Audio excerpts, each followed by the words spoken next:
I can pick you up when you're heading down. When it all just sucks, I'll be your Charlie Brown. You can make me laugh when I wanna cry. So welcome to the studio. This is the Crochet Big Bargello band scarf, and this is using 3 Ogos. It's Colorama, and it is contrast A with Concord Crush, contrast B is Wine Time, and contrast C is Lippy. You're going to be using the entire Ogo, and what we're going to do is that we are going to get ourselves started by preparing to do the fringe first. And so by doing the fringe first, we don't have to worry about if we have enough yarn left over, because we're gonna zip all the way through all of those Ogos. So today we're going to get started with that. You're going to find a crochet diagram on the second page, and what we need to do is open our Ogo. So let's do that first, and let's show you what that's all about. So let's open our Ogo, and what you want to do is put your hands in behind, and see this hole? You want to just use your fingers and just push those flaps up, and the top will peel, and you're just gonna pull back, and it is sticky right in the midpoint, and you're just gonna pull, and there is your Ogo. One thing that you should know is that the colors are equal length all the way around, but they don't always start at the exact same spot. So a part of the color may be over on the other part of the side. So we want to take it out just like that, put that aside, and you want to pull like this, and this will reveal a plastic tie that is in between. So taking your scissors, and that will open it, and then grab that tie and pull, and that will take that out. So that's what's holding it as a ring. So you can see that this color here is also on this side. So when you start your idea, you may want to start at a particular point if you want the entire color sequence. So if you wanted to start with this color and not this color, all you have to do is that you just have to reach in with your fingertips and just pull like this, and just kind of hold the colors, and you'll see that the Ogos will split apart like this. So if you want to do color play, that's exactly how you do it, and there is the color transition change right there.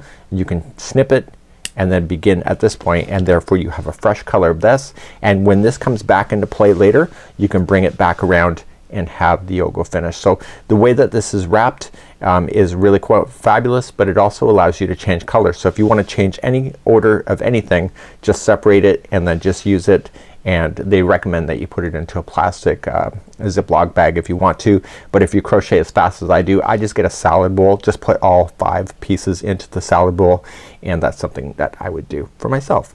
So now that you know how to separate it, we have to get started on this pattern, and we have to prepare doing the fringe first. Now I just showed you how to open up one of the Ogos. So you're gonna have 3 different types of Ogos: the Concord Crush, the Wine Time, and Lippy. So A, Concord Crush, and Lippy are going to be the border colors as far as like the fringe. So what we have to do is that we have to open up another one in order to get it. So again, just put your fingers behind. So once you peel it back, then you can start on your first one, and so this is contrast C. You're gonna mix it with contrast A, and you're going to make 56 20-inch long strands that are, so let's make the 56 strands of each of color A and color C. So what I want to do is just take your tape measure and measure out 20 inches, and I've already cut one here. So you're just gonna pull from your Ogo and make one strand that's 20 inches long, and then you're gonna cut, and then use this as a master strand so that you can measure the rest too. Now to speed your way through, you can actually cut 2 strands at the same time and actually get through it quicker. Let me show you how. You'll notice that the pattern is upside down because I want to use that as like a tray, and if you want to use a plate, it's up to you. So here is my master, and I'm going to grab from the one Ogo on the outside here, and I got the outside of the other Ogo, and I'm gonna put them together. But when I go to put it onto my project, what I want to make sure is that the colors are separate from each other. So when I lay it down, I might want to make a pile A and a pile C. So using the other strand that is our template, and you may want to use a different color so that you can see which one is your template, just feed it on through so that it's the same length. And as soon as it's close to the same length, and you're gonna do fine trimming later, you're gonna cut it. And you'll want to put this aside and I just leave it on top of my paper, and when I go to store this later I'm just gonna move the paper over to a shelf or somewhere where I know a cat or a dog or a human's not gonna touch it. So you can use any of the strands as a template. So just putting two together with the template and just pull, and you're gonna make a total of 56 each. So you'll want to do this in advance so that you can just zip through the remaining of the yarns that you have left in your 3 ogos in order to use up all the yarn. So then this is already decided, so you don't have to worry about not leaving enough.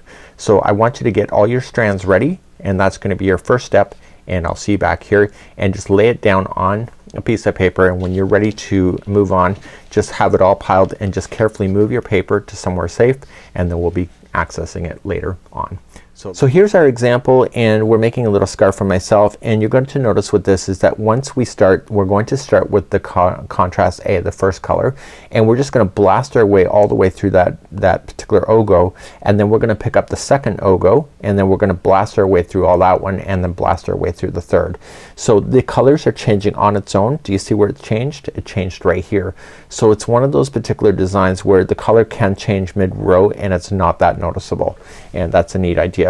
However, if that bothers you in any way, what we can do is that we can just fasten off at the end if you don't think you have enough to get all the way through. I'll show you how to fasten off yarn just to be sure that you know how to do that. So therefore if you prefer it not to be changing randomly and you want to change it strategically, you can do that. Also this type of ogo, because I showed you how it can separate, you can literally change the order of anything. So instead of just blasting and relaxing your way through, you can actually do color play and make the scarf very customized for you. So here's the crochet diagram by the designer, and this is exactly what we have. And you're going to notice is that when we look at it, I want you to look at it from a stair point of view. So you have 1 step, 2 step, and 3, and then it has to go back up 2 and then 1. And so if you can look at it from this perspective, as you begin the first chain you're going to be able to notice that it's stepping down and then stepping up and then stepping down and stepping up. So if you would really like to do this one, maybe a blanket that matches this particular concept, the multiples to do this is 22 chains plus 6. So it's 22 chains plus 6. And that would be what you would do. So the designer has figured it out for us for this particular scarf. You're going to notice that it's a super scarf. You can make the scarf as long or short as you want it to. You can customize it in that particular regard. You can add the fringe like we're going to, or you can decide not to. It's up to you. It is your creativity at the end of the day. So I'm going to begin, show you exactly how this is done, and we're going to begin. So let's grab our ogo, contrast A. Let's grab a 6mm size J crochet hook, and let's begin our starting chain. So I'm going to begin, and I want to start with my starting chain. I'm using a different part of the ogo because I want the colors to be a little bit lighter so that you can see it here on camera. Create a little bit of a longer tail so that you can use that to sew it in later, and start with the slip knot. And we want to chain a total of 50. So 1, 2, 3, 4, and 5, and go all the way to 50 for me. And again, if you want to change the size of this, it will change the number of ogos you will use, but if you really like this concept, it's in multiples of 22 chains plus 6. So you'll chain 22, 22, 22, and then add 6 at the end, and you'll have the multiple. Let's continue, and I'll see you at the end. So I'll be chaining 50, and I'll be right back. So I now have my 50, and if you did the multiples, you'll be at this part too. So I'm gonna take you slowly through row number 1. Once we begin row number 2 is the repeat for the entire scarf until you're finished. So let's begin row number 1.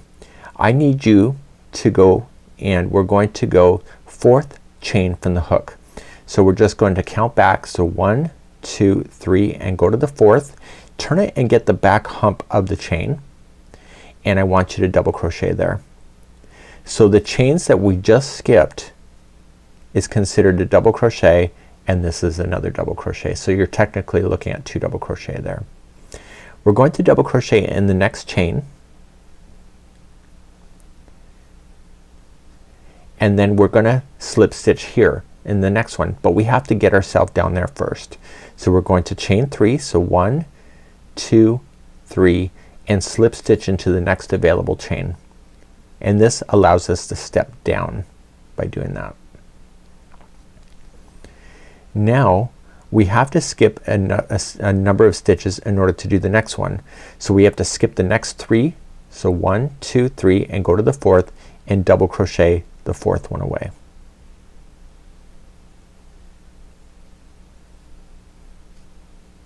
So 1, and we're going to double crochet its friend next door, and we have to step down again, so we're going to chain 3. So 1, 2, 3 and then slip stitch to the next chain. So that was step number 2 going down, if you want to look at it from that perspective. So it's stepping down. So we're going to step down again, so we're going to skip 3 chains, 1, 2, 3 and go to the 4th, and you're going to double crochet,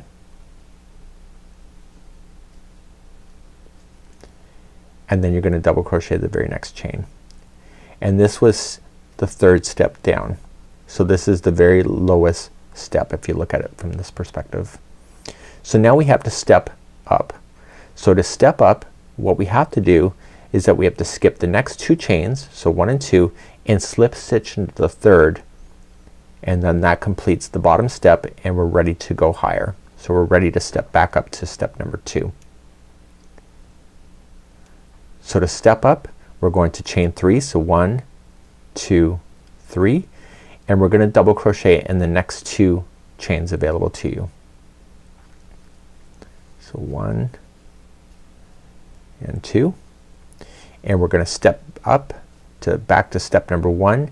And in order to do that, we have to skip the next 2 and slip stitch into the next, and that was the 2nd step coming back up. So now we're going to step up once again, so chain 3,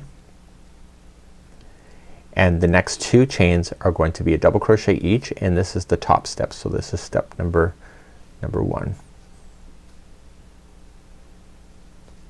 So we're not going to step up any higher from this point.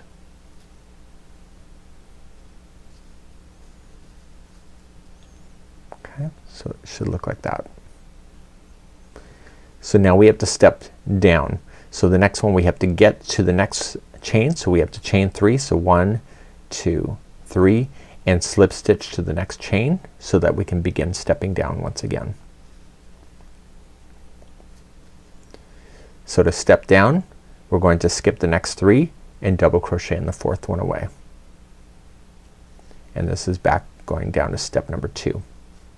So do that one and then it's friend next door. So it's double crochet in the next chain, and then we need to step back down, so we're going to chain 3, so 1, 2, 3 and slip stitch to the next chain. So we're coming back down,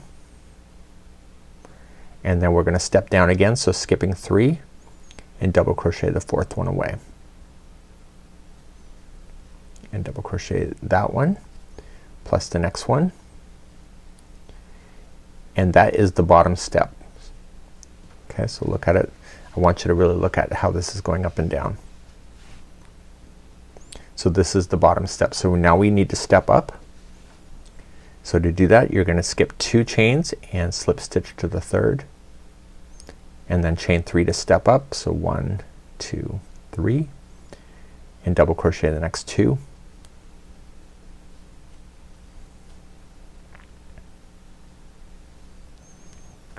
And we have to step up again, so we're going to skip 2 chains, go to the 3rd, and this takes us to the very last piece, so we're going to chain up 3. So this is the step number 1 again, the highest step, and you're going to double crochet the final 3 chains that are left. So this establishes the wave in row number 1.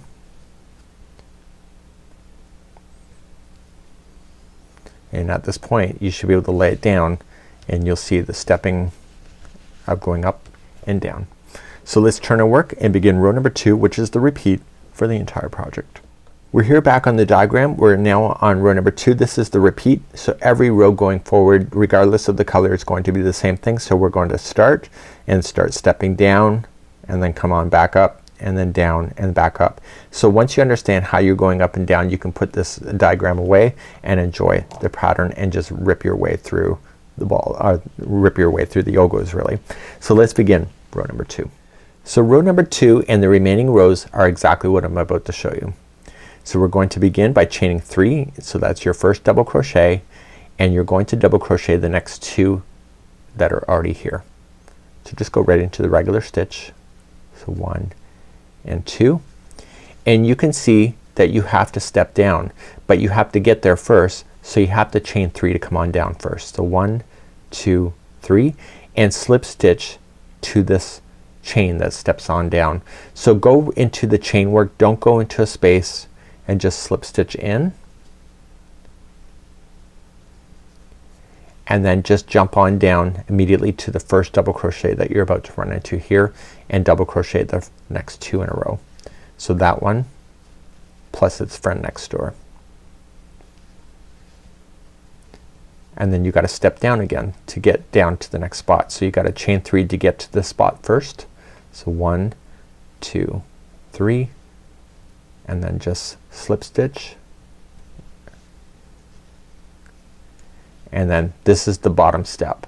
So you're just going to double crochet the last 2 double crochets that are at the very base. So it's the middle ones. Do you see that? And then you have to step up. So when you step up, you have to slip stitch to this top of this chain that already exists.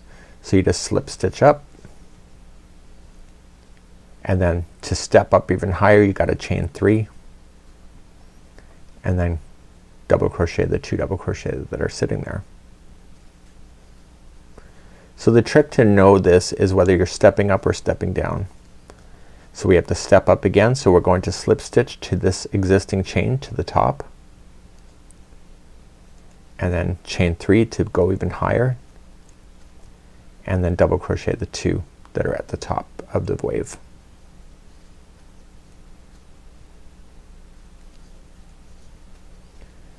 And then step on down. So you know that we're going down now, so you got to chain 3 to step down, and slip stitch to the chain that's sitting there, and then double crochet the next 2 that are on the next step down. See, when you're slip stitching, when you're coming down, you're putting the top of the stitches to be the same height. That's why you're doing that. So we have to get step down again. So we're going to chain 3, and then you're at the very base here, so you're going to do the 2 middle.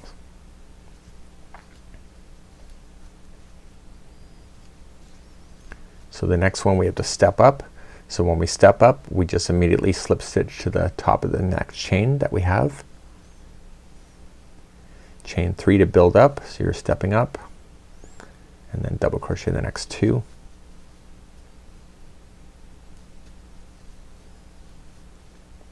And then slip stitch yourself to the chain to build up, and you got to do the last one, so you got to chain 3, and on the very edge you have 3 double crochets left. So this turning chain is counted as one of those. So we have 1, 2, and 3. So when you turn your work, you're just going to repeat what you already know, and we're going to do this one more time just to make sure you got it. So I'm going to demonstrate it again. This is row number 2, so we're just repeating row number 2 until you're happy. So you're going to chain 3 to build up, and you're going to double crochet the first 2. So where's the next box? It's stepping down, so that means that you got to chain 3 to jump on down. So 1, 2, 3, slip stitch to this chain, and then do the next step down. So doing the next 2 double crochet,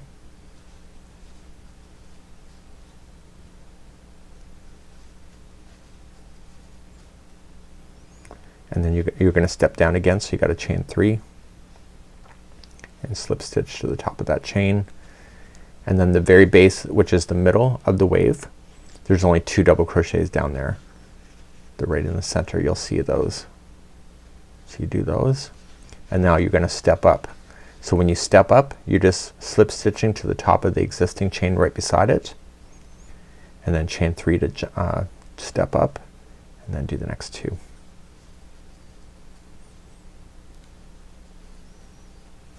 Okay, so you got to step up, so you're just going to slip stitch to the chain, chain 3 to build up, step up, and then do the next 2, and that's the top of the wave.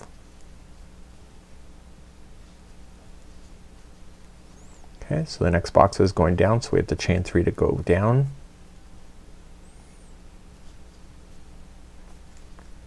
and then continue to step on down. So just double crochet the next 2, and then chain 3 to go down.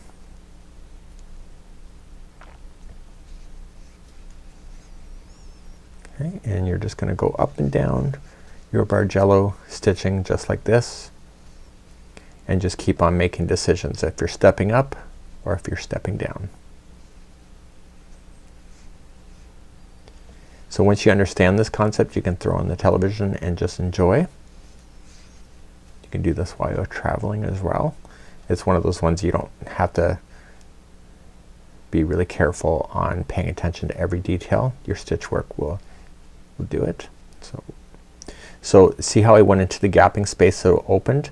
So I'm gonna leave this in here in the tutorial for you. So make sure that you do go into a chain, because that will look more closed off when you do it like that. See the difference?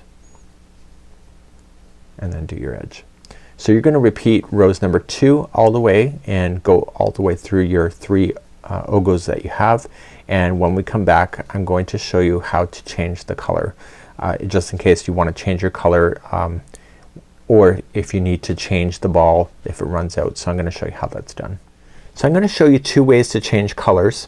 And so let's just say you wanted to do color play, so you don't want the balls to change on its own, you want to control this a little bit more, and you looked at your strand and you don't think that you can get all the way across. You can end it on the side here, so just cut your yarn and you can just add the next one. So just finish it off, and I'd recommend a tapestry needle for sure, just to make it a lot easier to hide in the end so that it's permanent.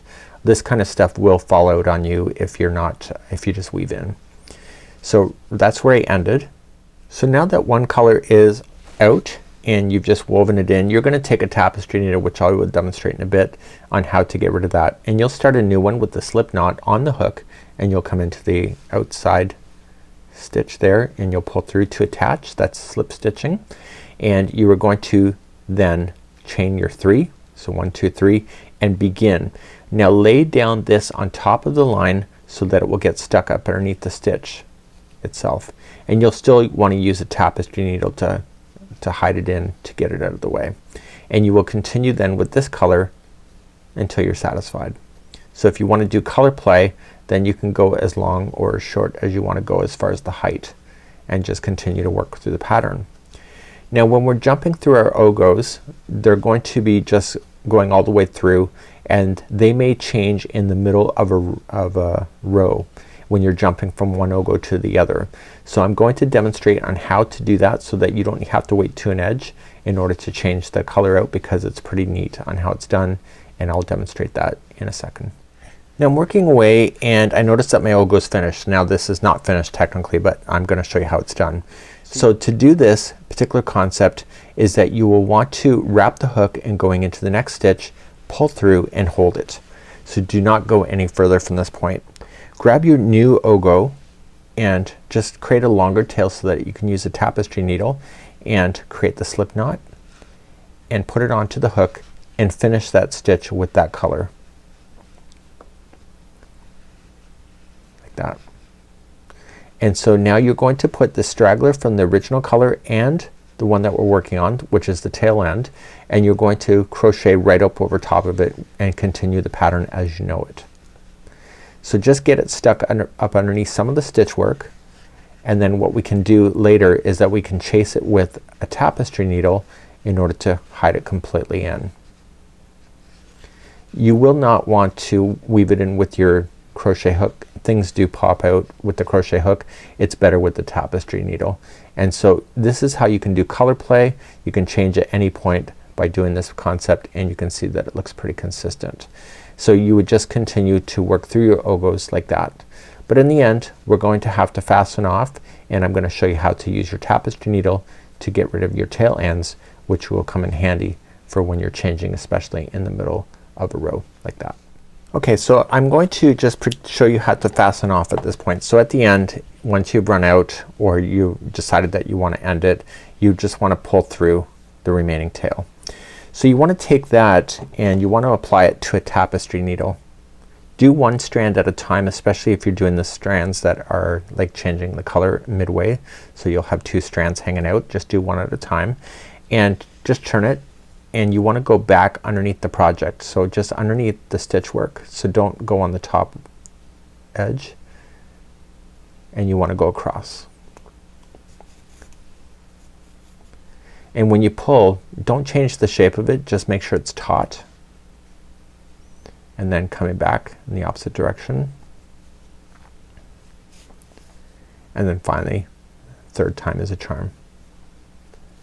And so therefore you'll be able to safely cut that now right to the project, so that you'll never see that, and it should never fall out on you. So if you have any strands that are midway through a row, okay, it could be on the edge, but I'll do the midway here. So there's two strands, just kind of pull on it to tighten things up if you have to, and just start with the one strand at a time. And so this is the kind of a purplish color, so I want to stay within the purple color yarn that is here. So just stay within the purple and go up underneath the stitch work back to where you were. Again, pull it taut, but don't change the shape, and then back in the opposite direction. Again, stay within that same color, and then finally back once more. So each time you pass through, it's a slightly different path.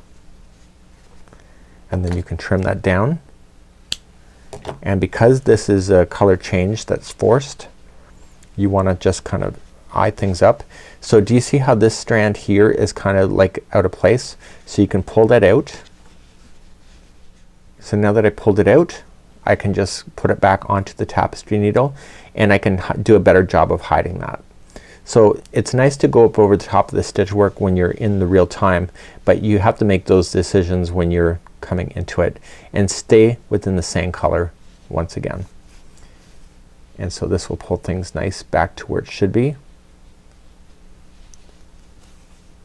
And again, 3 times back and forth inside the same color.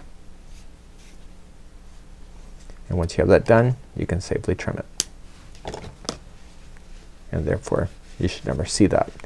And so it's a great way to control your color. This is a great scarf, but the only thing that we have left now is to do the fringe. So let's do our fringe. So you'll need a crochet hook for this, and so you'll have 2 colors. So you'll want to play within the one color at one time, and then the other side of the scarf is going to be the other color.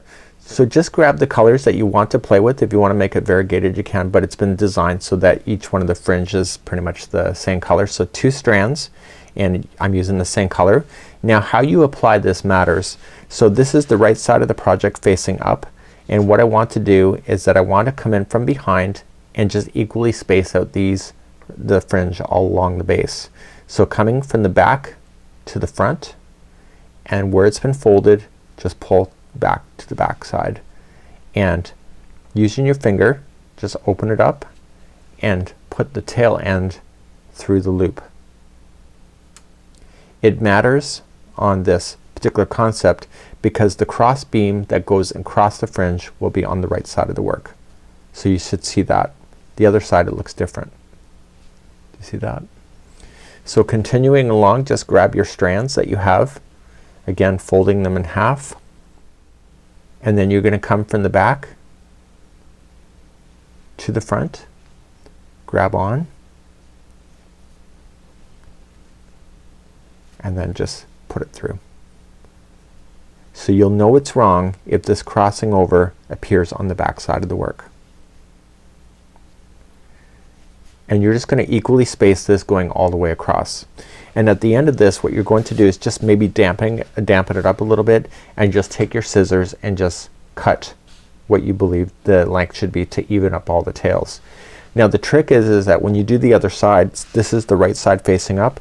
So when I do the other side, I want to do it so that the scarf is in the same position. So it's the same side of the scarf. So if I follow it like this, it's the same side. And I want to do the same kind of concept. Okay, so I want to then use the other color that we've put aside, fold it in half,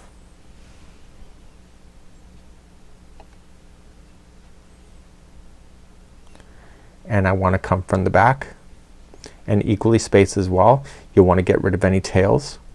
So come from the back, grab on, and I would do the very first one just to test it and open it up and just make sure, and then pull through. So the good side of where this came across should be the same side as the other side. So what I would do is lay it out on a table and say, okay, this is the right side of the work, and just keep moving it on and just pull, and you say, okay, that's the right side of the work as well, so it's equal. So this is a really neat scarf idea, and it's actually really easy. Once you get this hook into the wind and you understand the Bargello stitch, this goes along pretty quickly. The next time we're going to move on in our Joanne stitch along to our next project, and we'll see you again next time. Have a great day. We hope to see you again real soon. Bye bye.